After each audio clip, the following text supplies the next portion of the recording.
একটা স্পেস রং করতে আসলে কেমন সময় লাগতে পারে বা কি কি প্রিপারেশন লাগতে পারে। সো আমি এখন যেখানে আছি এটা হচ্ছে অ্যারাউন্ড 150 স্কোয়ার ফিটের মতো একটা রুম। সো এটা প্রিপারেশন করতে আসলে কি কি করা লাগছে এবং কি কি চ্যালেঞ্জ আসছে আমি ছোট করে একটু এক্সপ্লেন করব। তো প্রথমত আমার কাছে যেটা পার্সোনালি মনে হয় যে বাংলাদেশের সিচুয়েশন এবং ডিজাইন সবকিছু মিলে আমাদের আসলে বার্জারের লাক্সারি সিল্কটাতে যাওয়া উচিত। বিকজ আমাদের এখানে অন্যান্য ফার্নিচার এবং সমস্ত কিছু যদি আমরা ক্যালকুলেট করি তাহলে যেটা হয় যে আমরা যেটা দেখি আহ, একটা লাক্সারি টোন আসলে আমরা আসলে আমাদের নিডে থাকি আর কি। সো একটা লাক্সারি ফিনিশের জন্য আমাদের আসলে ওভারঅল ওয়াল সারফেস থেকে শুরু করে প্রতিটা স্পেস খুব ভালো মতো প্রপার ট্রিটমেন্টের আন্ডারে যেতে হয়।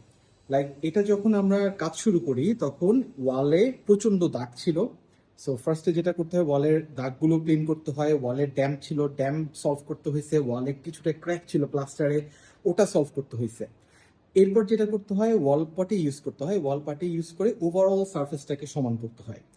এরপর যেটা করতে হয় স্যান্ডিং করতে হয়, স্যান্ডিং করার পরে সমস্ত পাটিগুলোকে তুলে ফ্রেশ করে ওখানে কিন্তু আরো একবার ওয়াল পাটি করতে হয়।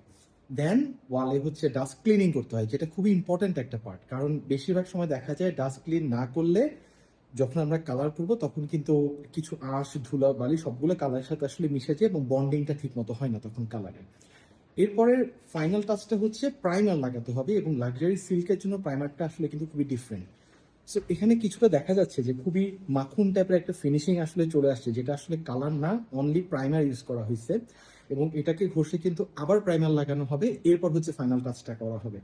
এখন ওই যে ধুলাবালি ক্লিন করার জন্য ডাস্ট ক্লিনিং, প্রাইমার লাগানো, এরপরে যখন আর ফার্স্ট কোট যখন করব, খুবই ইম্পর্টেন্ট হচ্ছে ওই ফার্স্ট কোটটার পরে আমাদেরকে যেটা করতে হবে ওয়ালটা ড্রাই হওয়ার জন্য, মানে কালারটা ওখানে ভালো মতো বন্ড হওয়ার জন্য, কালারটা শুকানোর জন্য একটা সময় দিতে হবে। দেন ওয়েট করতে হবে, দেন আরেক কোট কালার করতে হবে, প্রয়োজনে 3 কোট পর্যন্ত আসলে কালার করা লাগে।